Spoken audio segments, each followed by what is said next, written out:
Yo, welcome to another episode of the Larry Ohh Show. We have another jam-packed episode, and we have a virtual guest. We haven't had one in a while, but we're back at it today. You're in for a real treat. There's a lot of gems in this episode. Before we hop into the episode, I wanted to give a huge shout out to the sponsor for this month, Sennheiser and Neumann. I got asked a lot about the new setup on the podcast. You could see, once we jump into the episode, you'll see we're using these new microphones on the pod as well as these headphones on the pod. This microphone is a broadcast microphone from Neumann. It is the Neumann BCM 705. It's a broadcast dynamic microphone, sounds really good, really clean, doesn't pick up too much background noise, really elegant and clean looking and sounding microphone. We love it on the pod. We're going to be using it for all the podcasts moving forward. I got it on this Sennheiser boom stand that actually came with the profile microphone that I showed in the last episode that we did a giveaway with. So this boom stand right here is also a Sennheiser boom stand, which is honestly one of my favorite stands that I've ever had in my whole career. I love it for the content creation side of things. I love it for just like doing some vocal samples, doing my voiceovers in my videos. And they're paired well with the Sennheiser HD 280 Pros. These are closed back headphones. You might hear me talking about the open back headphones and how open back headphones are really good for mixing and mastering and whatnot. But closed back headphones are really good for things like this, like a podcast, or if you're recording in the studio. They give very little bleed through, they hug the ears really well, and they sound super clean. Also stay tuned because we're doing another massive giveaway. Sennheiser and Dear Reality are going to be giving away the Exoverb plugin and the Dear VR Mix plugin again, as well as all my FL Studio and music production courses. But you have to stay tuned for the keyword and the key phrase and drop it down in the comment section below to enter the giveaway. So yeah, with that being said, if you want to check out the Neumann BCM 705 microphone that I'm using here and in the podcast, as well as the Sennheiser 280 HD Pro headphones, hit the links down in the description below and enjoy the episode. You get me. Yo, welcome to another episode of the Larry Ohh Show. My co-host is with me again. What's going on, everybody? It's John Phelps. He's gonna get more energetic every single week. Next thing, he's gonna be clipping on the mic next week. I'm gonna be upside down next week. He's gonna come in like Shawn Michaels from the rafters. Yeah, we have a very special episode today. We have a guest, a virtual guest. We haven't had a guest in a while. Yeah. I'm going to do a quick introduction. You definitely know him here on YouTube. He's the king, in my eyes, of the drill scene, the UK drill scene. Heavy on YouTube here. Heavy FL Studio user. I don't know if he's a power user. We'll get into that. But yo, thank you for joining me, Jay Cactus. Ow! Thank you, man. I appreciate that. Much love. I love that intro. I love the energy in the intro, man. When we do our weekly podcast, we'll start it with like, "Yo, good boys, was good." Like we're so low, but you guys, you got the energy, man. I like it. Thank you. Thank you for being here. I appreciate it. All the way from Manchester. Yep, Manchester, UK. Yeah. Let's go. It sounds like we're sharing the same weather today as well. Yeah, for sure. Oh, rainy, gloomy day. Yeah, that yeah, definitely typical. comes into effect with the beats too, because I be hearing this dude's beats, and there's some rainy darkness in them. Yeah. So I'm like, yo. Yeah, a lot of people say that about the UK drill scene. Like we get our influence from the weather because it's just so miserable all the time. So I feel like that kind of shows in people's dark beats, right? Mm-hmm. Hell yeah. Yeah, I think so. It's got to have something to do with it. I think just, you get influenced in many ways. I guess getting right into it, like, how did you get into drill? How did you get into that whole scene? How did you get into producing in general? Well, producing in general, I actually I've got the typical producer story. I started off trying to be a rapper years ago. Like ever since I was a young kid, like I remember being like 12, 13, 14, like writing raps. And I had a couple boys that were making beats at the time. So I'd always seen FL Studio, or it might have even been Fruity Loops at that point. I can't remember when it changed over, but I'd always seen my boys using it. So I was always interested in what they were doing. And eventually I wanted to start making beats for myself. So they showed me a couple little tips and tricks, just to get me into it. So I was really just messing around, just trying to make beats for myself. And at first I was just making more boom bap stuff. So just grabbing samples, chopping them, not really knowing anything about music theory or making melodies, just dragging them in, throwing some drums in, just simple stuff. Mm-hmm. And then it was like later on in life that I started taking it seriously. Like maybe like 5 years ago, I started like really taking it seriously. Like it was always a bit of a hobby before because I never really thought you could make a career off music. I was listening to parents and teachers just saying like, you need to get a job, you need to go to uni, you need to do this. And that's the path I did take at first, listening to everyone. When I was in the middle of that path, like I got the job, it was paying well. it was just making me miserable, man, because I was just doing something that wasn't fulfilling me. So at a point, I just kind of hit that point where I was like, right, man, fuck this. I'm just quitting my job. I'm going all out, selling the car, getting rid of all of the expenses, everything. Let's just actually try and make something happen, because the last thing I want to do is grow old and look back with regrets, right? So I just wanted to at least try and make a career out of it, or at least just try and do something that fulfills me. So yeah, I left my job in 2019, started up the YouTube channel early 2020. And at that point, drill was just a thing that was popping in the UK. I think when I started the channel, like drill had been popping in the UK, and then Pop Smoke kind of took it to a whole nother level. I think he really brought drill to the world. In my eyes, anyway. I feel like it was always like a UK thing. Well, at first it was a Chicago thing, and then we had like the dark piano UK sound. And then Pop Smoke kind of brought that orchestral sound to it with 808 Mellow, who's from the UK, the producer. And yeah, I mean, when I set up the channel, I was looking around for drill tutorials because I loved the beats and I wanted to learn how to make them myself.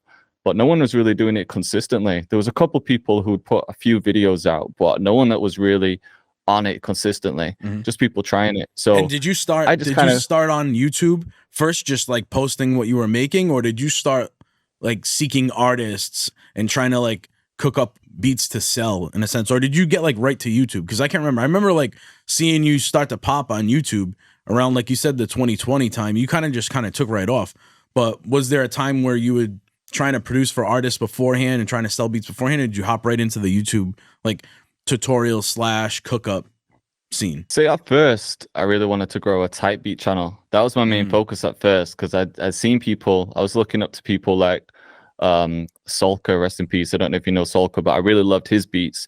I was watching people grow their type beat channels, making a career of it. So I was like, man, this looks amazing. You can just make beats, post them, rappers are buying them. That's sick. Like, that's what I want to do. I don't have to get on camera, I don't have to show my face or anything. So that's what I was trying at first, and just wasn't really getting any luck with it. I was trying to post little videos on Instagram, just like playing along the drum pattern, just like really basic stuff, just entry level stuff.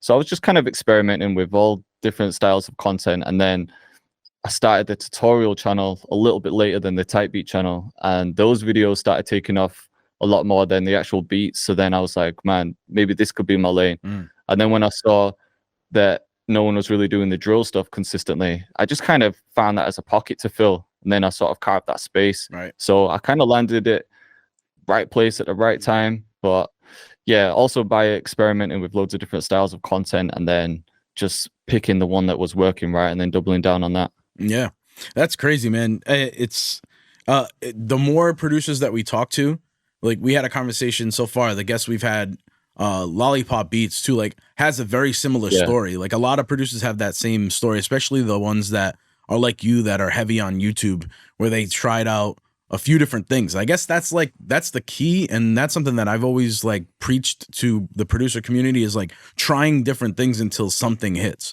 And it might not, and almost always is not the lane that you thought that you were going to really take off in. That happens 100%. More times than not. You know, it happens so many times.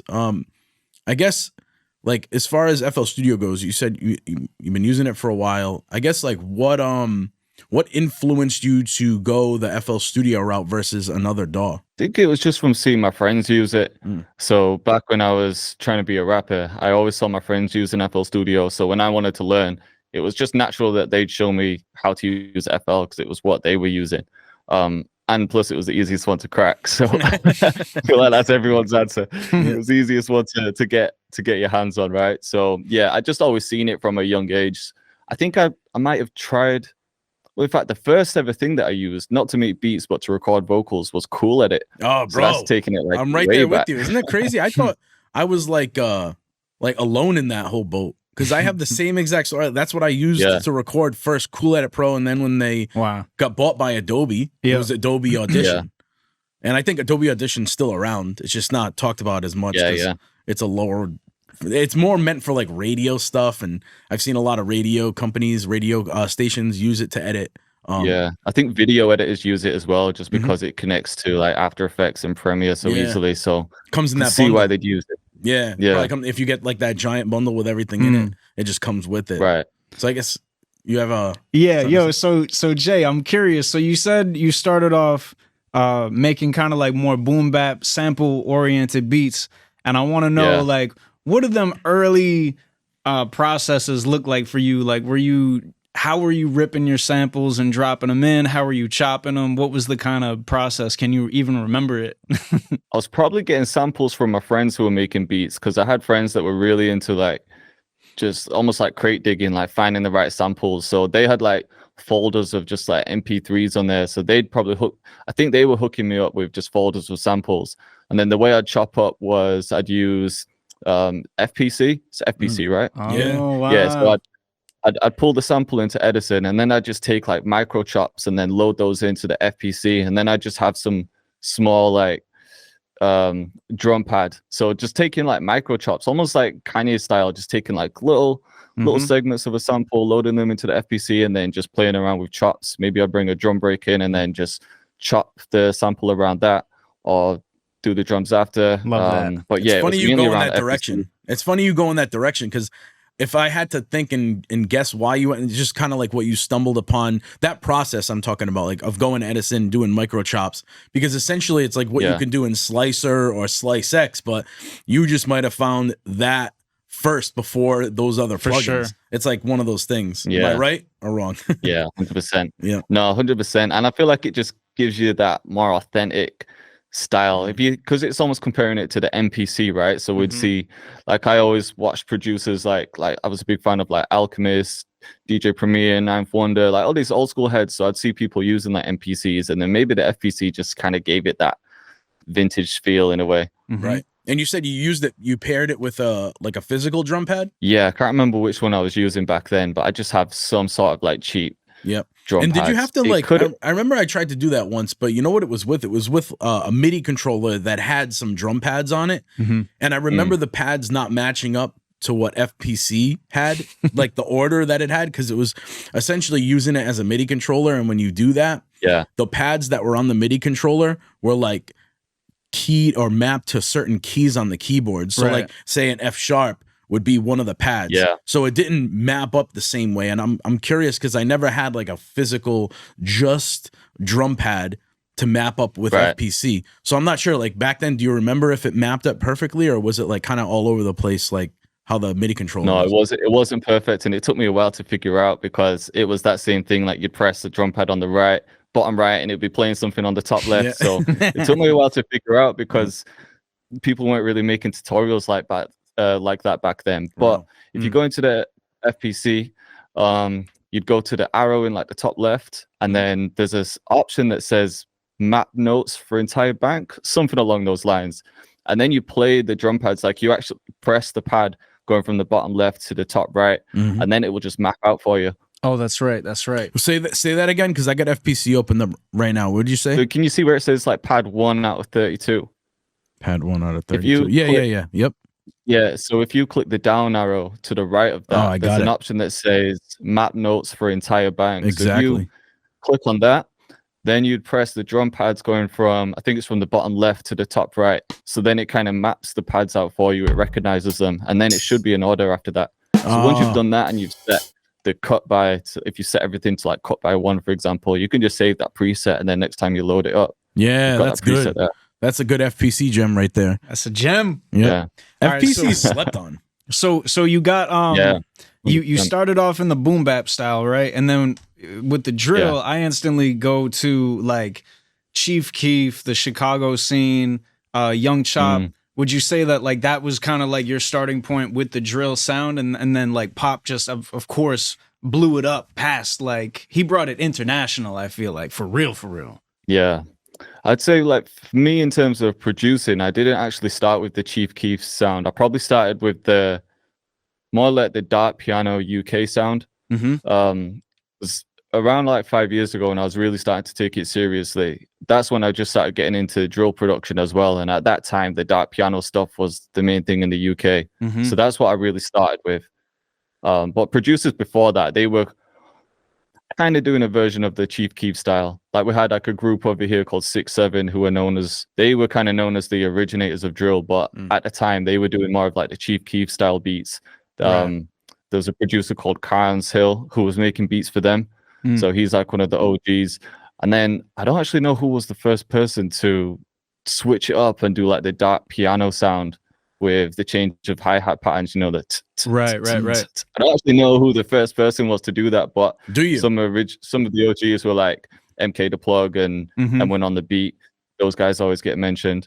So yeah, I kind of got into it around the dark piano side, around the dark piano era. Because I remember when Welcome to the Party came out, and I was like, oh, this is a New York artist taking like the production from across the way.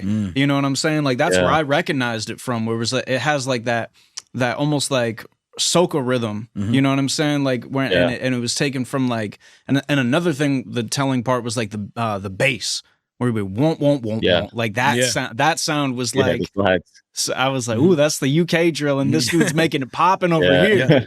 You know? Jay, what do you think? 100%. What do you think makes this is something that I thought of earlier? I know I wanted to ask you. I mean, it's kind of a big blanket question, but what do you think makes like the perfect drill pattern or drum? I think so. What makes drill? In my eyes, in my opinion, I think it's the drums that really make drill. Right? What makes the perfect drill beat? I mean, a perfect drill beat is kind of hard to explain because it's different these days as well, because it's taken so many different turns, right? True. But I mean, what would define a UK drill beat is mainly the hi-hat pattern, but we call them counter snares, so we don't always use just like a straight up hi-hat.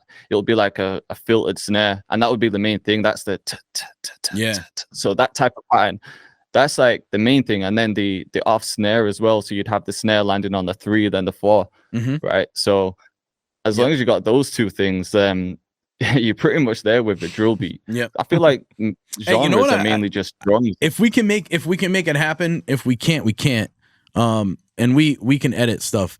But I was wondering if you'd be able to share your screen with us and just maybe if you're able to like cook up like a quick drill pattern to just kind of like give everybody an idea of what you're talking about right now, if that's a possibility. So, I mean, I'll show the pattern. Yeah, which I'm talking about, just in case people aren't familiar with it. So yeah, if I like, say if I just go to one of my kits, because this is where I see people messing up. You know, if like people aren't familiar with drill and then they try and make like an authentic UK drill beat, I feel like a lot of it's down to sound selection. A lot of people will take trap sounds that aren't necessarily drill sounds. Like some of them can overlap, especially with modern drill as well. People are back using like hi-hats again. But that was one thing I heard with a lot of people. They just grab like a hi-hat, a trap snare, do the pattern, and then the pattern would be there, but it just wouldn't sound authentic, if that makes sense. Yeah, I get what you're saying. Yeah, it's all in your your drum choice. Yeah, and I think that played a lot. Like while you're doing this and choosing some sounds, I feel like that might have a lot to do with why you became like a sound designer in a sense. Like you not only like perfected the drill sound, but now you're helping others perfect it with great sound selection because you're making samples and sounds that are meant for this genre. Yeah, that's right. I mean, I got into sound design for that exact reason, man, just because I was very particular about the sounds I wanted to use, and just hearing people, I don't want to say like the wrong way, because I feel like in production, there's no like right or wrong thing to do, but I don't know, in a way to get like a certain authentic sound, you have to be picky with sound selection, you know? Yeah. But yeah, so like in my drum kits, for example, like I'd have a folder called CS, which stands for counter snare. But if people aren't familiar with drill, they'd be like, what the hell's CS? But we use like counter snares as hi-hats. So I just take one, and then the pattern for drill is just you'd add 1 there, skip 2, then skip 1. As long as you're repeating that, you could just copy that out a few times. You won't be able to hear it, but I'll play this. Like this that's playing right now, that's just the standard pattern for drill. And then the ones in between, to add bounce to that, you could just, you could do anything in between, but I like to play with velocity. So maybe just after the first one, I'd add another one, but bring the velocity right down. And then you can kind of just experiment with rolls. But I'll keep it simple just so we can speed it up. But then the snare pattern, you can hear with the snares, a lot of the snares are like crunchy sounding, they're quite like distorted, quite tight as well, and quite like unique sounds as well, like stuff that you don't hear in a lot of trap beats. So let's just see which one fits this.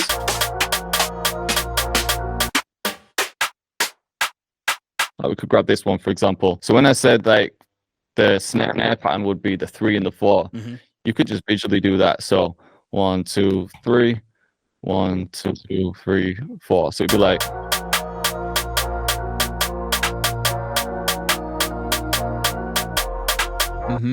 And that right there, that's like the foundation of a UK drill beat. As long as you've got the counter snare or hi-hat like that, that's the foundation. And then the snare like that, that's basically the foundation. Yeah. So it's just really basic stuff. But yeah, I mean, as long as you've got those two, you can tell instantly that it's going to be a drill beat once you hear those patterns. And then like when you get to the 808, like are you, what I've noticed, and you can correct me if I'm wrong, is a lot of longer 808s. Whereas, you know, a lot of trap stuff nowadays, a lot of hip hop raps, trap stuff, it can go all over the place from a longer 808 to a short, like very short 808. But what I noticed is a lot of drill is long tailed 808s.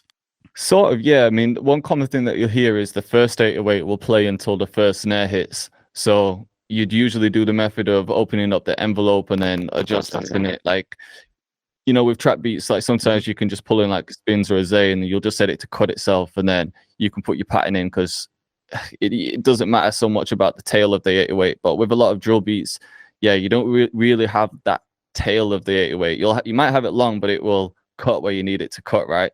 But then also there's no rules. Like sometimes I'll just have like a long 808, but I might fade it out, so then we do get that tail. So it just depends on the beat you're making. But yeah, one common thing is like you'll hear the 808 play until the first snare, and then on most of the downbeats, and then the slides will go like in between. To stay in the whole like FL Studio realm of things, what are some of your favorite stock VSTs in FL Studio?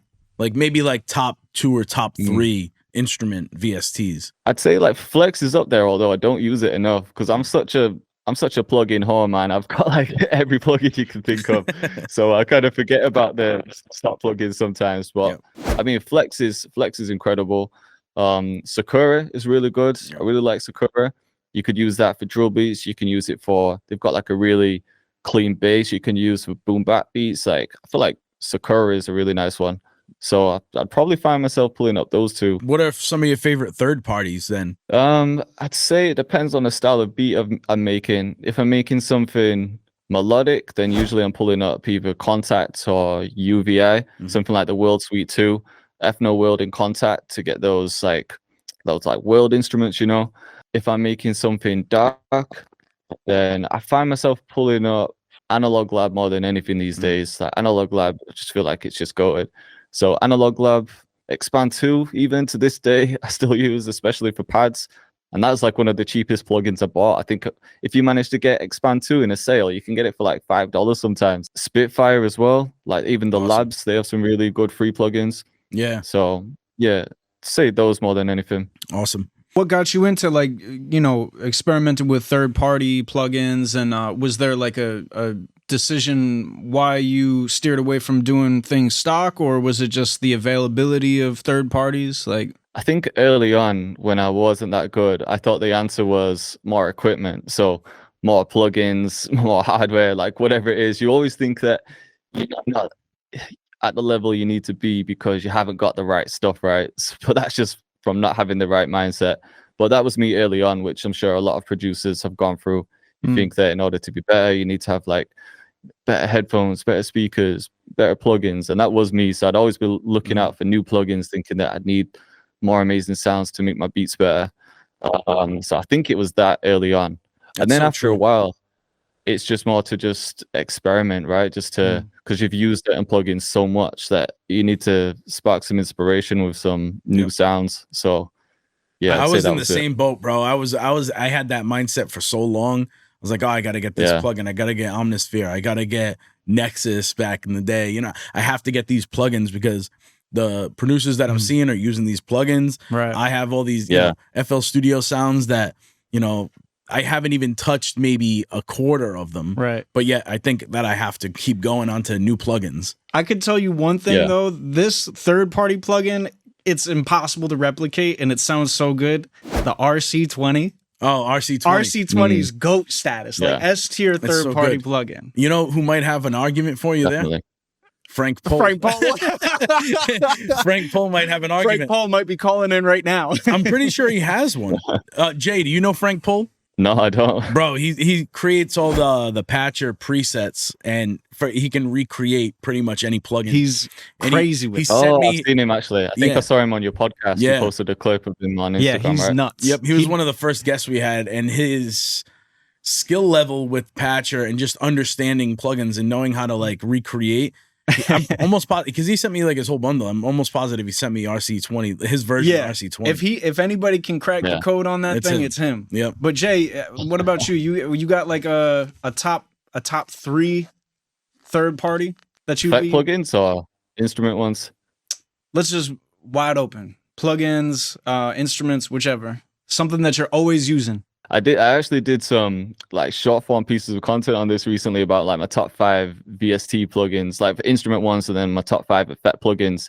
And the one that I put in first place for effect plugins, just for something that I use all the time and the affordability and the simplicity, is Halftime. It's like, it's so simple, but I find myself using Halftime so much. And it's just a cheap plugin.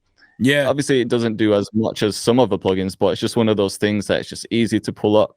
I remember I think I bought that thing for like $12. Yeah, it's so cheap, but I use it for everything. And now I think Cymatics has a free one. I think it's free. I think it's Deja Vu. Deja Vu. Yeah, I haven't actually tried that yet. It's really good. It's really good, to be honest. I mean, it does what it's supposed to do. It does a couple extra things, maybe a couple of extra bells and whistles, but essentially, it's the same thing. The tones are really good from it. Sounds good. Nice. We have a couple of fun segments that we do on the pod. I don't know if you've you said you've watched. I don't know if you've seen some of the segments that we do. We could do a versus segment where we do this versus that type of thing. Right. So we can keep it FL Studio related, or we can just kind of go wide with it. Do you have one off the top of your head? I got one for you, Jay. I gotta know. One shots versus VSTs. Oh, that's a good one. I'm going to say VSTs. Ooh, definitely. All right. He thought he was going to go one shot. I think he thought you. I hear it, but I don't think the quality is there with one shots. Like if you're using a one shot, you can maybe go within like 5 or 6 keys, right? But once you start going high up, it just sounds horrible. So you're never going to get the exact same quality as you're going to get in VSTs. But then also one shots are amazing for just having like low CPU. And then I also like sliding notes as well. So like creating chords and sliding them, bending them. So they're amazing for that. I use a mix of both, but I mean, with a VST, you can just create a one shot from that VST anyway, if you really want to do that. You're right. You bring up some good points. There are pros and cons. Yeah. You get up to a certain register and it's something's not right with it. So you kind of have that, what is it called? Like the Goldilocks zone of that one, of you being able to use the one shot sample for certain things. And like there's different ways to manipulate them, and the sampler, there's tons of different things. I have one that we did last week, I think. All right, so I'll do this. Stock plugin, stock or third party. If you had to choose one effects plugin, delay versus reverb, what are you using?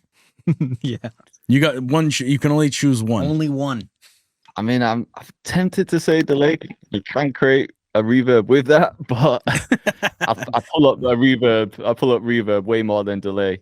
So man, give me that Valhalla vintage reverb. Ooh. Oh, so you like the Valhalla? You go third party with the reverb? Oh yeah, 100%. Yeah, I'm still stuck with the reverb too, bro. I don't have it in me to just like even go get or buy a plugin where if I just want reverb, it just kind of like does what I want it to do, and I just move on from there. But Valhalla, it does have some like really really good tones. Have you ever used Convolver? I think it's called Convolver. Is it called Convolver? Fruity Convolver. Fruity I've used Convolver. that before.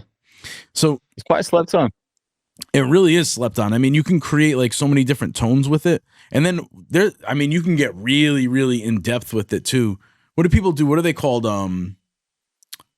Pulse. What are they called? Where you can like take a blip, like a little clip from the sound of a reverb from something else, and you can drop it into Fruity Convolver and create and mimic that. I forget who did it, but they completely mimicked the Valhalla reverb by doing that with Convolver. Like, that's crazy. I gotta find the exact process, but I can't even find Convolver right now. Where the hell is it? Yeah, search it. I mean, I haven't used it as much as I should have. I've experimented with it. I don't find myself opening it a lot because sometimes when you're in the process, you just want some reverb. You just throw on your go-to, right? Right. You're not always in the mood to. Yeah, that's how I am, man. I'm just like fruity. I want reverb, fruity reverb too, and I'm good. Yeah. Yeah, fruity Convolver. It's not starred. That's why. Yo, so Jay, I wanted to ask, for people, because we get people of all like experience levels listening to the podcast, and I guess what would be some advice that you would give to a producer who's starting off, maybe wants to get steered in the right direction? It could be like equipment, or it could be plugins, but it could also just be like scheduling yourself. You said that you went full-time into music in like 2019, so I guess like sharing a bit of your background and being like, what does it take to do this music thing, in your opinion? I think first of all, you have to be obsessed with it. Like when I quit my job, I wouldn't recommend that for everyone because I had some savings there. So at the time I was saving up for a house, and I was like, right, I can either buy this house and still be in a job that I hate, or I can take the risk and have that money there if I need it. So I took the risk, but I was obsessed with music, obsessed with production. So like every single minute of the day, I'm thinking about it. Like I'm making beats during the day. I'm studying marketing at night. I'm like reading about it. If I'm not doing that, even if I'm just like eating or brushing my teeth, I had like a podcast on in my ear, like just I was just like constantly taking in all this information. So I was really obsessed with it. But I think that's important. Like you have to be obsessed, right? So you have to have the passion first, and then first of all, have the passion first, and then focus on your actual skill set. Because I see a lot of producers they want shortcuts, right? Like they don't think about their actual skill set first. They just want to start selling beats straight away, start getting placements, and it's like, man, you've been producing for 2 months. Like it's just impossible to be at the level you need to be at. So yeah, got to enjoy it, focus on your craft, get as good as you can, and then it's just about experimenting at that point. Like everyone's path's different. Like it could have gone a different direction for me because I was posting content on a bunch of different platforms. I was trying to do the Type Beat channel. Maybe if the Type Beat channel started taking off before my tutorial channel, it would have been a whole different journey, right? I would have been the guy behind the logo, just kind of posting beats online and selling those. So I feel like it's really just down to experimenting and seeing what's going to work best for you. Because once you do that, you never know where it's going to take you. Like on that journey, you might meet someone who introduces you to someone who introduces you to someone else, and then all of a sudden you're in sessions with these people and you become the session producer who's always locked in. Like there's just so many different paths to take, but you don't really know what's going to happen until you actually experiment and put yourself in those situations, right? So yeah, focus on the passion, focus on developing your skill set, and then just trying as much as you can until something starts working, and then you can double down on that. Right. My guy. Yeah, I think there's a lot to take from that, and a lot of great advice. What I've noticed about you and a lot of, I don't even know what to call us, producer influencers, producer, educators, guys, just a bunch of guys. But like, is that you have to have a passion for not only the music side of things, but what I noticed about you and a lot of other guys too is that you have the passion for the marketing side of things. Just the YouTube, the website, the packs, the sample packs, the tutorials, the courses. You have I can tell that you've had that passion for the marketing side of things as well as the music. It's almost like it has to be a 50-50 thing if you kind of want to make it in this industry. Yeah. And that goes for being an artist. That goes for being a producer. That goes for being an influencer about whatever niche you're in.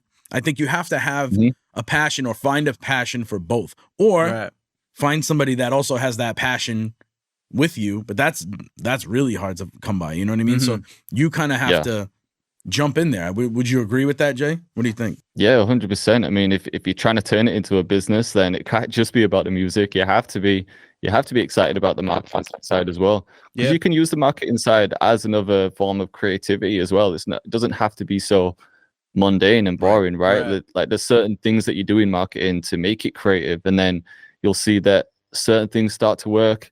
So then you keep experimenting, you see some things working, you double down on that, you see the numbers going up, and it's almost like a game.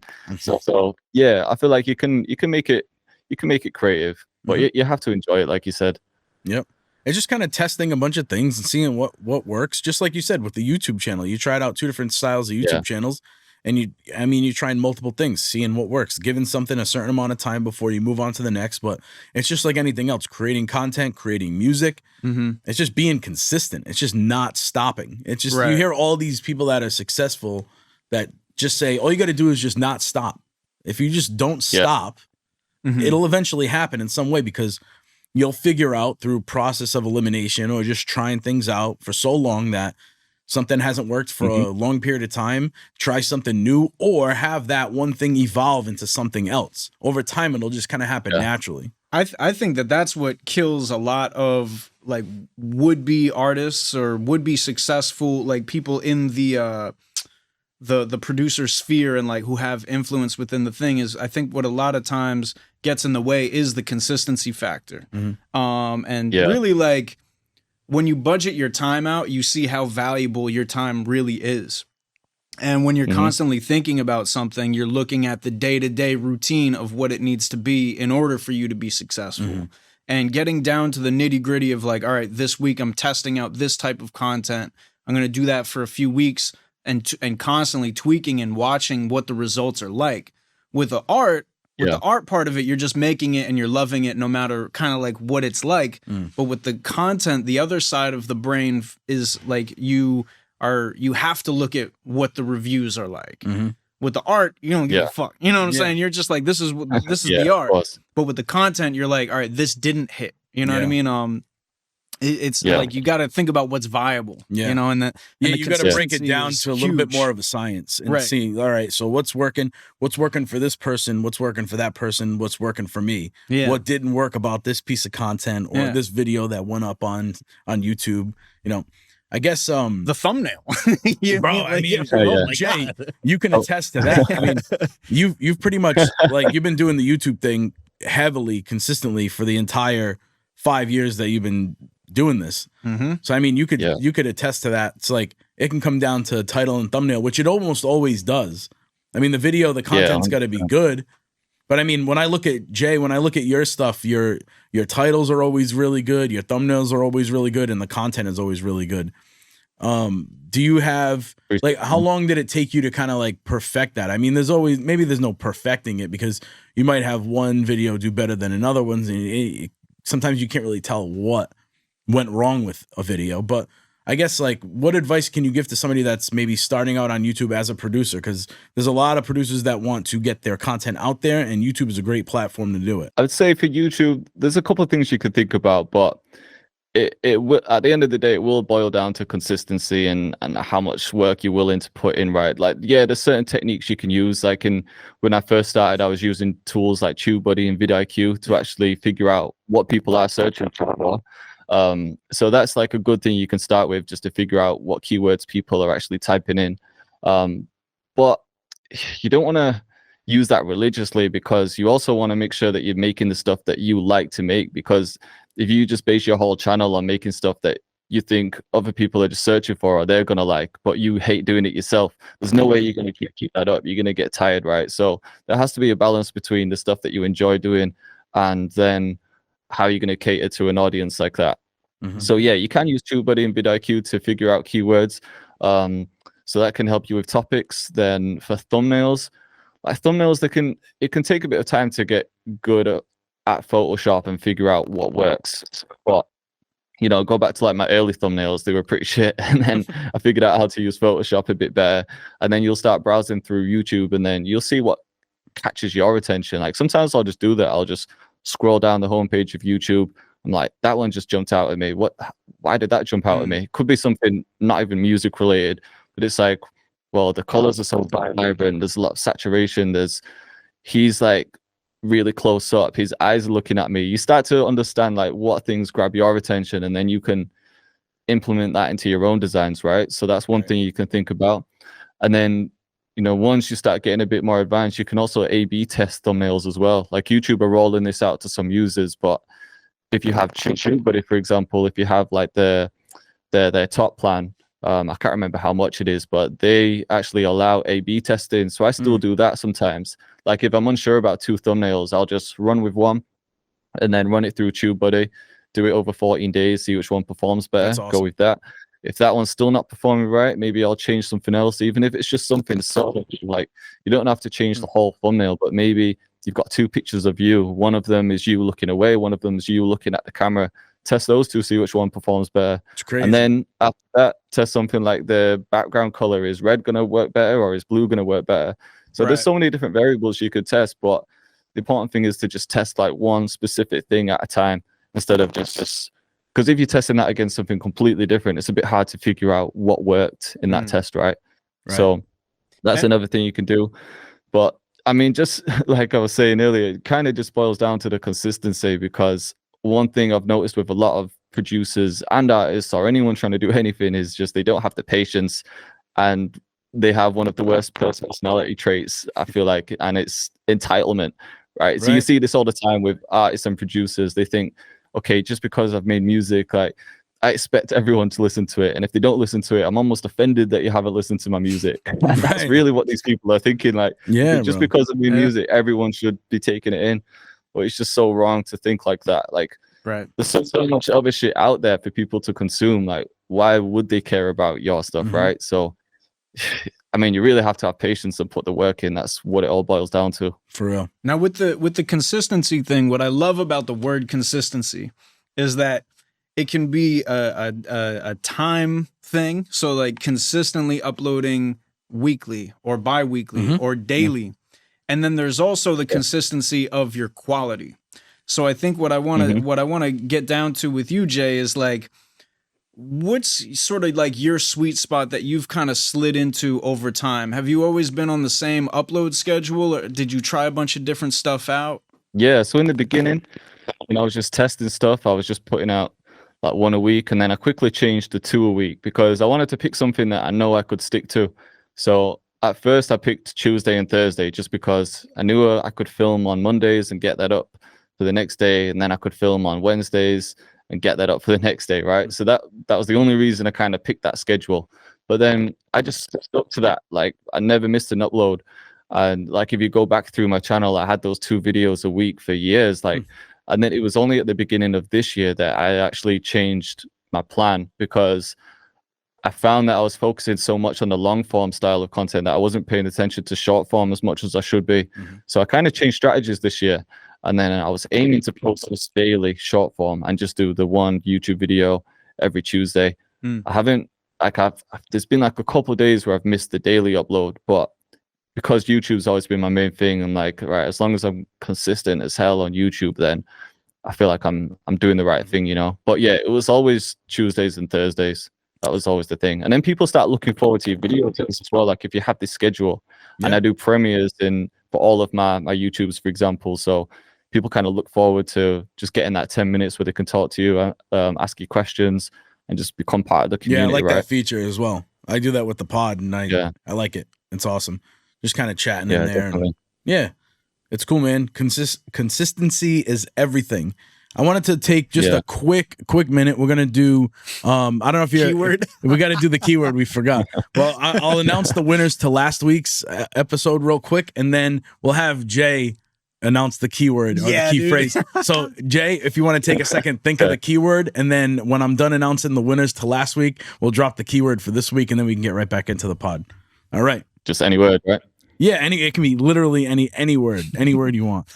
Last week I picked last week. All right, yeah. So, like, for example, last week's keyword was orangutan that John thought of, and we got a lot of comments. So I'm gonna go random scroll here, and I'm gonna pick one. Here we go. Young One Beats 991, winner number 1. By the way, all 5 winners will be getting every single one of my FL Studio and music production courses.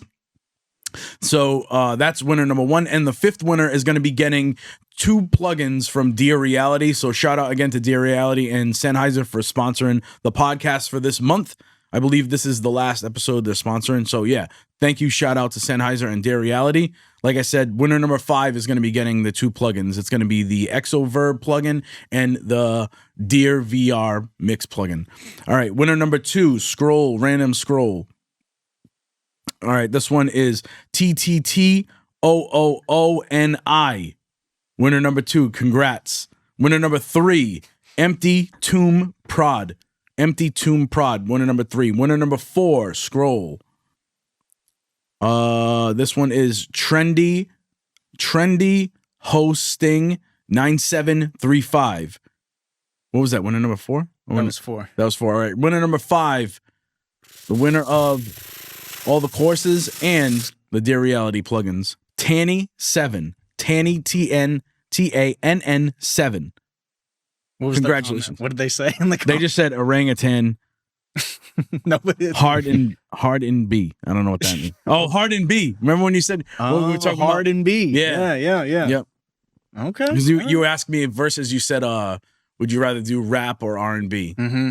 And then I was like, I can't hard really drums. make. If I do R&B, I can't even make a soft R. It's gonna be a hard R&B. And you said hard and B. I was listening back. I was laughing at that part the other day too. I was listening back to the podcast. So congrats to the 5 winners. If you heard your name, DM me on Instagram. We'll get everything sorted out and sent to you right away. Yeah. So congrats to the winners. And Jay, do you have a keyword or key phrase for this week? Yeah, we'll pick a random word. We'll go with flabbergasted. Let's go. Flabbergasted. Let's go. Yo, that literally like makes me think of this this meme that I just saw. And it was like you know, like one of those memes where just like the times that we're living in, it was like all of my guests have been flabbered, and I just started dying laughing. I was like, this is like such a dad joke meme, but it was like all of my guests have been flabbered. Truly. That's great. So this week's keyword is flabbergasted. Shout out Jay Cactus. All 5 winners are going to be winning every single one of my FL Studio courses. So make sure you drop that down in the comment section down below to enter. So we have a couple of minutes, I guess. Maybe if you can hear, I want to do this. Maybe we'll end it with a guess that plugin. Oh, we'll do it. A little 3v3. Okay. Yeah. Or a one man versus all. You know, every man for themselves. I want to know if you can hear this, Jay. Though I just want to make sure we test it. Can you hear that? No. Damn. Okay. All right. So I guess we'll end it with like a few tips. I guess I want to know like what FL Studio tip like really just changed your entire workflow. Like what's one, if you can think of one tip or a couple that you learned that 10x'd your workflow speed and really just brought you to that next level, what would it be? I say like one that not necessarily changed the speed, but maybe my creativity and my sound samples was manipulating audio. So when I first started, I was just, making the melody in the VST and just running with that. But then as time went on, I started rendering the audio, and even just something simple as taking the audio, duplicating it, pitching that one up an octave, maybe reversing that one and rearranging it so the chord progression's the same way, throwing something on like or just something that will really like mess with that high pitched melody. Then you could filter it out, add some reverb, and then instantly you've got some texture on your melody, right? And you haven't even had to think of any new melodies, because I feel like a lot of people think that every different part of the melody needs to be a different melody, but you can't just run with that one melody that you make and then do things like reverse it, rearrange it, flip it, pitch it up. So yeah, I'd say manipulating audio has been my main thing. If you're listening and watching, you could see that there's a current, there's a pattern coming, like going on with the conversations that me and John have had about the same exact thing, about just trying. Just last week we talked about this stuff, right? Like just manipulating audio, like getting, not being satisfied with a melody that you have, if you're feeling stuck, just take some MIDI and print them to audio and manipulate the audio, like go crazy on them, just chop, reverse, pitch up, down, pitch a few cents up, like just be experimental with it. Like don't just, throw a MIDI pattern up or create something in the piano roll. Get excited. Call it a day. Yeah. That's the big thing is when you hear it and it like sticks out to you and you jump up and you're like, oh my God, that's hitting different. Yeah. Like that's what you really want to be looking for. You don't want to get There's into been so many times where I've almost given up on a melody where I'm like, I'm not feeling this idea. But wait a minute, let me render this and reverse it and just see how it sounds. Like, right. Man, even just reverse it can spark creativity or inspiration like, instantly. Just when you're about to give up as well. Yep. Oh yeah. Yep. I guess we can end it because we're kind of getting crunched on time a little bit. But I guess I want to like just thank you again, Jay, for hopping on here with us. Been a long time coming. I remember like hopping on your podcast, I think around 2020. Like I think we were like mid-pandemic. Do you remember that? Yeah, I remember that. And then I've been seeing you wearing the hat ever since. So yeah, bro. You don't have it on today, but no, not like, today. I should have the hat. I appreciate that, bro. I was literally thinking about it on my way here. I was like, I wear that hat all the time. The one time like we have Jay Cactus on, I'm not wearing it. You probably didn't realize it, but it's the one that has like has a piano and a cactus on it. Yeah, I've seen it. Yeah. That one. That's his hat. That's his logo. Yep. All right, Jay. Yeah, there's only I only made like 30 of those as well. Like that was just for fun. Just let me print some, send some out, sell a couple. It wasn't like a business idea really. It was just let me just do it for fun. Let me send stuff out. So that's like a 1 of 30. Wow. I feel extra special now. I got 1 of 30, bro. I'm gonna have to have you sign it when you come over here to the States at some point. Yeah. Plus, man. Yeah, I guess so. I wanted to like again like shout out you and what you do and give you the opportunity to just like tell everybody like what else you're doing, what you have coming. I know you do a lot of drops, a lot of sample pack drops, a lot of stuff online. So I guess just like tell people what you have coming, packs that you have out, where they can find it. Yeah, thank you, man. Appreciate it, man. And thanks again for having me. But yeah, in terms of what's coming, I'd say that the bundle I'm releasing next is one where I'm going back to my roots, and it's going to be a boom bap bundle. Something I've never done before, because most people come for the drill sounds, right? So this is the first time I've kind of flipped it completely. So the boom bap bundle, there'll be like a 10-part course, a bunch of live drum samples. So I've hired like an actual drummer to record these sounds, and I've manipulated those. Loads of breaks, fills, one shots. I'm gonna need phrases, that, Jay. I'm gonna need I'll hook that, you up. dude. So that's coming next month. That's the main thing I've been working on at the moment. Just wanted to give drill a little break for now. I feel like I've rinsed that a bit. So it'll be interesting to see if people are messing with the boom bap one. Bro, I think they know anything that comes from you is gonna be high quality, top notch stuff. People are gonna mess with it for sure.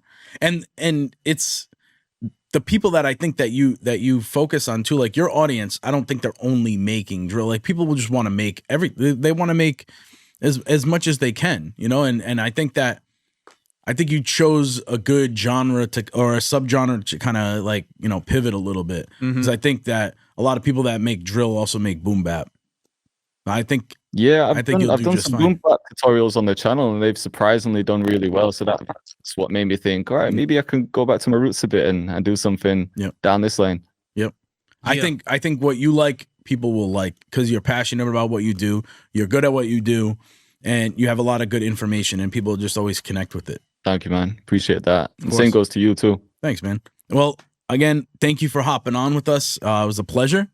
We got to do this again sometime. Hopefully, like we can get this pod to a point where we can, you know, do something like this in person. Because I feel like the in-person stuff would be like really dope. Insane. Yeah. Thank you, Jay. Thank you so much for coming through. I appreciate you both. Yep. Anytime, boys. All right. All right. So, peace. Again, thanks everybody for watching.